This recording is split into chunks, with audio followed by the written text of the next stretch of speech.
फरवरी में अंतिम रविवार को प्रधानमंत्री मोदी ने रेडियो कार्यक्रम मन की बात के जरिए लोगों को किया संबोधित। पिछली सरकारों की गिनवाई नाकामी, बोले भारत से चुराई गई मूर्तियां अब आ रही वापस।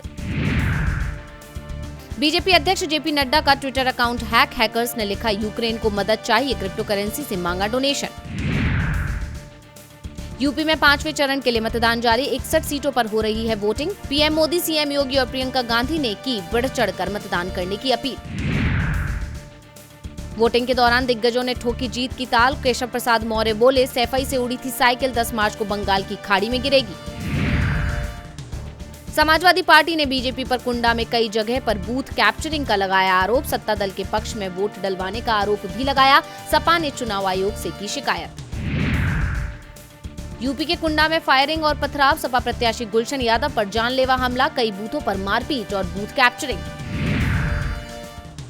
मध्य प्रदेश में किसानों ने खोला बीजेपी के खिलाफ मोर्चा। भारतीय किसान संघ ने सरकार को चेताया, कहा लागत के आधार पर लाभकारी मूल्य किसान का हक। यूक्रेन में अभी भी फंसे हैं कई भारतीय बच्चे, परिवार वालों को वीडियो भेजकर मदद की लगा रहे हैं गुहार। सरकार से कर रहे हैं अपील, बोले पीने को नहीं है पानी। दिल्ली में फरवरी में बारिश ने 7 साल का रिकॉर्ड तोड़ा। फरवरी महीने में अब तक हुई 28.7 मिलीमीटर बारिश। इस साल 2014 के फरवरी महीने के बाद सबसे ज्यादा हुई बारिश। देश कोरोना को दे रहा है मात। देश में बीते दिन 10,000 नए केस मिले। रिकवरी रेट 98.54% हुआ। वहीं बीते 24 घंटे में 10,273 मामले आए सामने। 243 लोगों ने तोड़ा दम।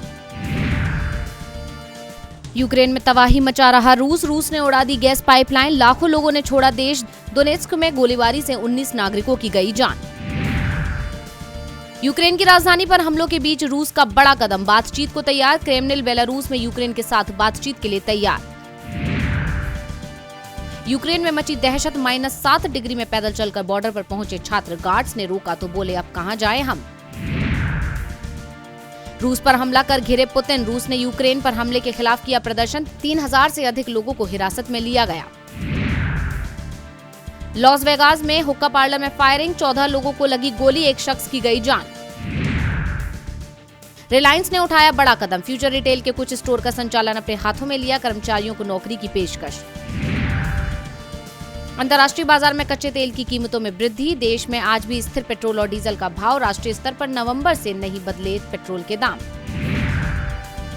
भारत ने श्रीलंका के खिलाफ T20 मुकाबले में देखा कप्तान रोहित शर्मा का जलवा। जीत के मामले में मॉर्गन विलियमसन को पछाड़ा, बनाए बड़े रिकॉर्ड। कोरोना संक्रमित हुई बॉलीवुड अभिनेत्री श्रुति हसन।